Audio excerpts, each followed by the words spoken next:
দাদাবাবু, হ্যাঁ, আপনার গ্রামের বাড়ি থেকে একজন লোক এসছে। কে? নাম বললো কালী। কালিদা? হ্যাঁ, চলো তো।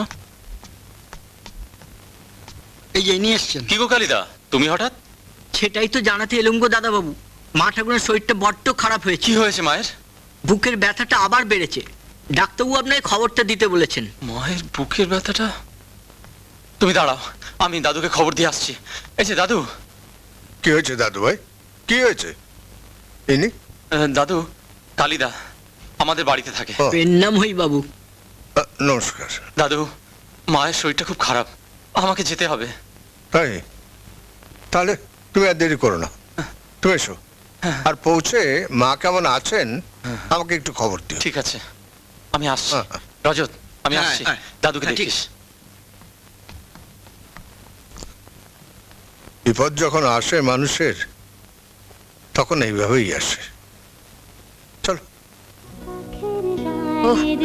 কদিনের চুলগুলো অবস্থা হয়েছিল। মা, দাদাবাবু এসে গেছে।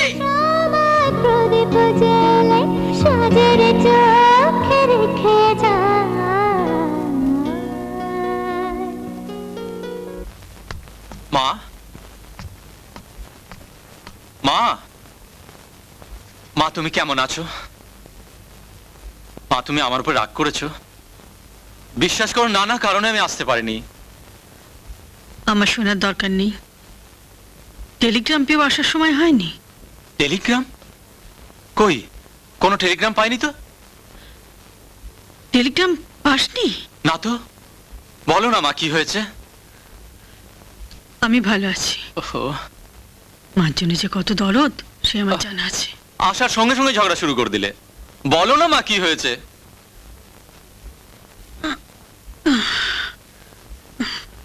দেখ বাবা, আমার বয়স হয়েছে, আজ আছি কাল নেই। আবার উল্টো পাল্টা কথা বলছো। আমার ইচ্ছে তুই এবার বিয়ে থা করে কলকাতায় যাবি। বিয়ে? অসম্ভব। এ তুমি কি বলছো? না মা, সামনে মাসে আমাকে থিসিস সাবমিট করতে হবে। ওই মেয়েটা না থাকলে কে দেখতো আমায়? ওই মেয়েটা না থাকলে আমার সেবাই বা কে করতো? আর আমাকে কেই বা মরণের মুখ থেকে ফিরিয়ে আনতো? ওই মেয়ে না থাকলে আজকে যে তুই তোর মাকে ফিরে পেয়েছিস শুধু ওই মেয়েটার জন্যে। তুই বউ আনবি না, অথচ পরের মেয়ে আমাকে সেবা করে যাবে। কদিনই বা পরিচয়? কার কথা বলছে?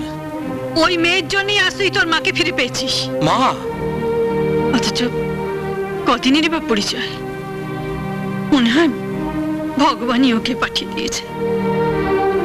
না মা, আমার বিয়ে করার কিছু অসুবিধে আছে। মেয়েটা না থাকলে কে দেখতো আমায়? তুই চাস না আমার ইচ্ছে পূরণ হোক? মা, আমি জানি আমার ছেলে আমার কথা ফেলবে না। ওই রকমই একটা মেয়েকে তোকে বিয়ে করতে হবে। মা, আমি আমি বিয়ে করেছি। কি বললি? তুই বিয়ে করেছিস? হ্যাঁ মা, একটা অদ্ভুত পরিস্থিতির মধ্যে পড়ে আমায় বিয়ে করতে হয়েছে। আমাকে জানাবার প্রয়োজন মনে করিসনি? তোর কাছে কি আমার এটাই পাওনা ছিল? লক্ষ্মী মা আমার। মা, মা গো, আগে তুমি আমার কথাটা শোনো। শোনার কি বাকি আছে? হ্যাঁ, তবে তুই একটা কথা পরিষ্কার শুনে রাখ, ও মেয়েকে আমি কিছুতেই এ বাড়ির বউ হিসেবে মেনে নিতে পারবো না, পারবো না, পারবো না। মা, ঠিক আছে, তুমি যাকে বলবে আমি তাকেই বিয়ে করব। ঠিক আছে, আমি আর সান্ত্বনা দিতে হবে না। যাও, এখন জামা কাপড় ছেড়ে মুখ হাত ধুয়ে আমাকে উদ্ধার করো।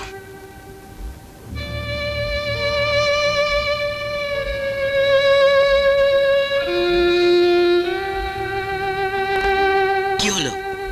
শরীর খারাপ লাগছে নাকি? না, আমার কিছু হয়নি।